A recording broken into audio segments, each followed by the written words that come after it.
2050年，企鹅成功挤进体制内，老马也从此过上了体面的生活。张毅盯着手机，想不到这末世之后居然还有企鹅的消息，不知道的人还以为是爱情来了。张毅打开了手机，但并没有直接查看信息，相反，他进入了企鹅的主界面，看看是谁给他发来的消息。结果出乎意料的是一个多年未联系过的朋友，邢伟南。张毅凝视着邢伟南发来的消息：老同学，好久不见。他拿着手机在客厅里来回走动。在这个紧张的时刻，一个久未谋面的老同学突然出现，让张毅不知道他的意图是什么。尽管现在并不是末世之初，邢伟南的出现一定有着某种特殊的含义，而不仅仅是为了借物资或者闲聊。或许在末世中生存了这么久，突然遇到一个老朋友，心里也会涌起一些感慨。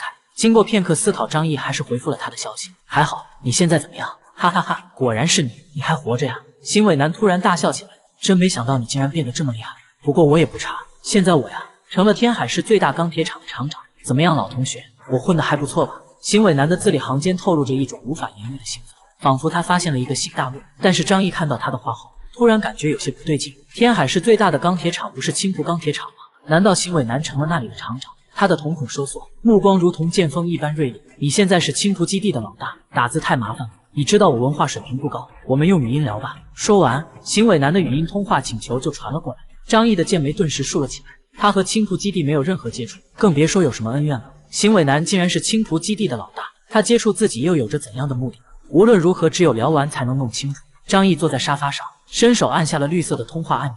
邢伟南，好久不见了。对方立刻传来爽朗的笑声，哈哈哈哈哈！张毅，好久不见，久违久违，没想到你小子变成这么厉害，连西山基地都被你们干掉了。嘿嘿，我也不差了，青浦炼钢厂现在归我管了，打死我也不相信。想不到当年的一个普普通通的锦绣小区，竟然同时出现了我们两个天才，真该去放礼花庆祝啊！邢伟南说了一大堆，显然他内心确实很激动，这让张毅不禁回忆起过去的邢伟南。那时候的他毫无特点，长相普通，个子也不高，如果没有亲眼目睹，张毅都不会相信那个憨厚老实的家伙竟然能成为天海市的一方霸主。张毅淡淡的笑道：青浦基地的老大不是叫刑天吗？你改名字了？邢伟南笑着说：我觉得邢伟南这个名字不够霸气，威慑力不够，所以换了个名字，你听听。刑天这个名字是不是很威风？张毅嘴角勾起一丝微笑。一个人通过改名字来获得自信，通常说明他内心其实很不自信。根据张毅掌握的情报，刑天拥有强大的毅力，这是他成功夺权的基础。他能理解邢伟南这种暴发户的心态。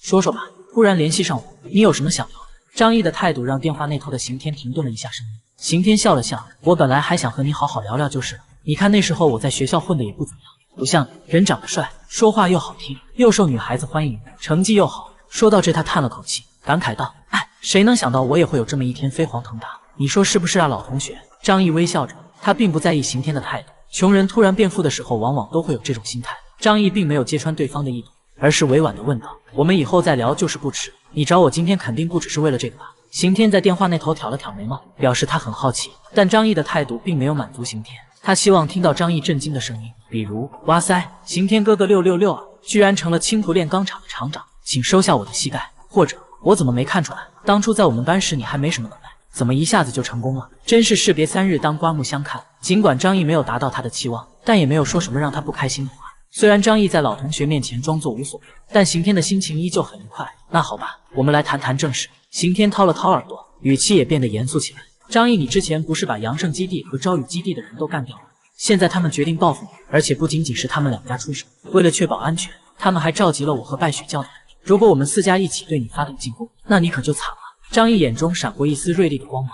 4家，他与败雪教、青浦基地并没有什么仇恨，阳盛基地和朝雨基地联手，这个他并不感到意外，只是没想到这次联手的势力居然是整个天海市的顶级势力。如果是这样的话，他们将面临的压力将会翻倍增加。张毅心中开始描绘最糟糕的情景，要是真的面对那种情况，庇护所被攻破的可能性将高达20%。那时候他们只能放弃外围的别墅和地面上的2层建筑，转而潜伏在地下生活。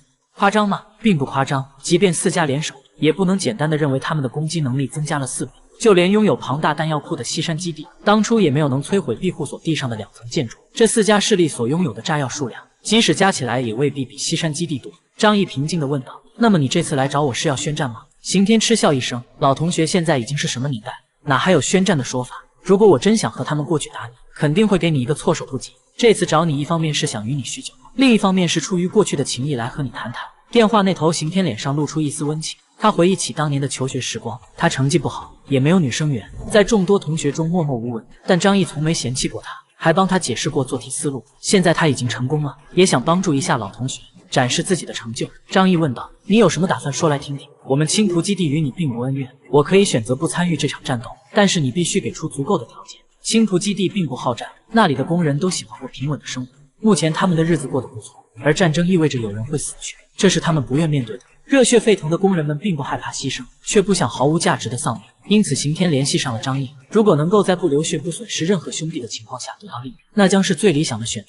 至于刑天是否对老同学照顾有所帮助，可能有一点，但并不多。”张毅陷入沉默，他无法确定刑天所说的是真实还是虚假，甚至无法确定电话那头的人是否真的是刑天。只是他记得邢伟南确实在青浦钢铁厂工作，再加上对方能够活到现在，所以他很有可能就是刑天。看到张毅犹豫不决，刑天笑着说：“你最好快做决定，因为你剩下的时间不多了，他们很快就要进攻你的庇护所。”张毅眼神一凝，具体是什么时候，这个我可不能告诉你，除非你答应和我做个交易。张毅思考片刻，你想要什么？刑天坚定地说道：“我需要1万公斤的食物。”张毅皱起眉头，真的要1万公斤的食物吗？刑天肯定地回答：“没错，你至少得提供这么多食物，才能让我们不参加这场战争。”张毅陷入了沉默，他想到刑天一直以来的成绩都不太好，尤其是数学，很少有能考到60分以上的。1万公斤相当于10吨食物，他难道认为10吨很多吗？真的不是张毅瞧不起他，但他仓库里随便找几个货架的食物就已经超过10吨了。张毅考虑着说道：“这件事我需要再考虑一下，